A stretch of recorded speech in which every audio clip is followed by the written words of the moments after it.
Your identity is a gift to be received, not a paycheck to be earned. I love this profound insight that echoes throughout Alan's writings. They resonate with a truth that we often overlook.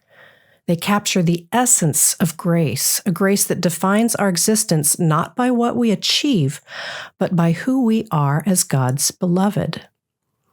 Our lives, our gifts, and yet how often do we find ourselves caught in the trap of earning mode? We measure our worth by what we do, by how much we accomplish, and by the approval we receive from others. This striving can become exhausting, leaving us empty and disconnected from the truth that our identity is not something to be earned, but something to be received and embraced. Welcome to the Unhurried Living Podcast.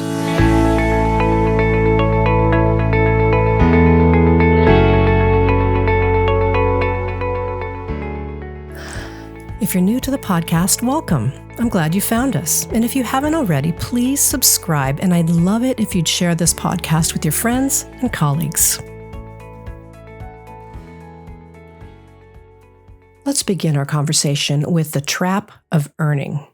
Consider these invasive thoughts. I must do more to be more.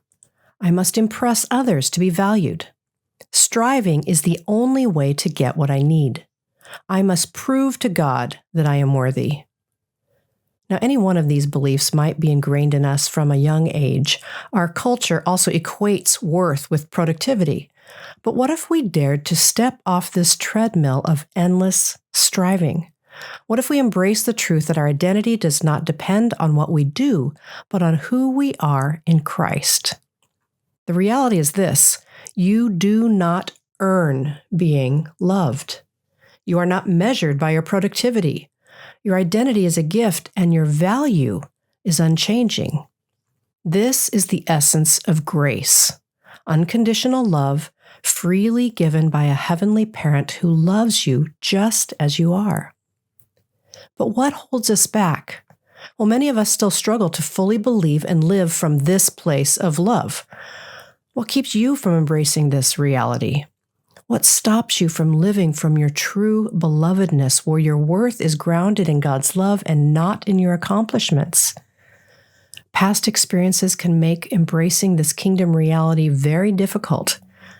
A good question to ask is this: what might it take for me to break free from past ingrained beliefs into the spacious and gracious place of unearned love? Well, many years ago, I engaged a teachable moment with one of my young sons. During an ongoing conversation, I asked him a question to see if he understood the truth about my own love for him. So I inquired, "Do I love you because you are smart and handsome?" Without hesitation, he said, "Nope." I was curious to learn why he knew I loved him. So I asked him, and he responded with a truth so simple and yet so profound. He said, "You love me because I'm your son." And he was right. I do love him because he is mine. And of course, my mama heart was so glad he knew that my love was not dependent on anything external. There were no qualifications about my love. I love him because he exists. I love him because he is a gift from God. And I love him because he's my son. Well, this interaction led me to reflect, how could you not love something that came from your very self? And immediately I thought of my relationship with God. If I, with all my imperfections, could love my child unconditionally simply because he was mine, how much more does God, who is perfect love, love me because I came from him? I am made in God's image, and that is everything. I am loved because I am his. Well, here are 3 ideas that might help you move toward embracing your own true belovedness. First, practice receiving God's love. Kind of simple, right? You can begin with this simple prayer, similar to my son's response. You could say something like, "God, you love me because I am yours. I receive your love right now.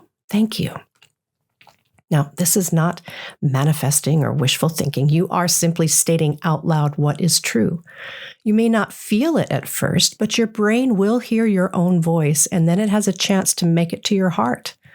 Over time, this practice can begin to reshape how you see yourself, grounding your identity in God's love rather than in your achievements.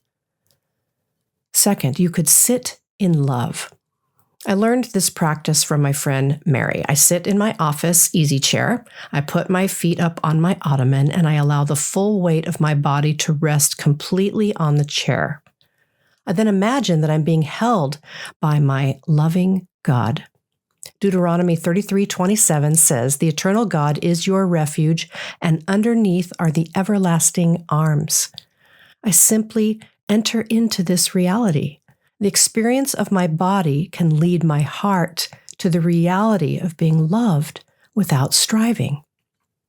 And third, take some time to reflect. Reflect on where your sense of identity comes from. Are you living from a place of striving or from a place of rest in God's grace? Journaling can be a helpful tool here as well. Ponder this question and then jot down the thoughts and feelings that drive your actions. Open to the idea of receiving God's love right in the center of where you are. Well, let's reflect together for a moment. I trust maybe that you might try on at least one of these ideas that I've given you and choose one that leaps out at you and make some space even right now. The first two ideas really could be accomplished in 2 minutes or less. So, blessings to you as you make your way forward, and may you remember that you are loved by God because you are His. Thank you for joining me on the Unhurried Living Podcast. Remember, you're making your way forward one small, simple, and gracious step at a time.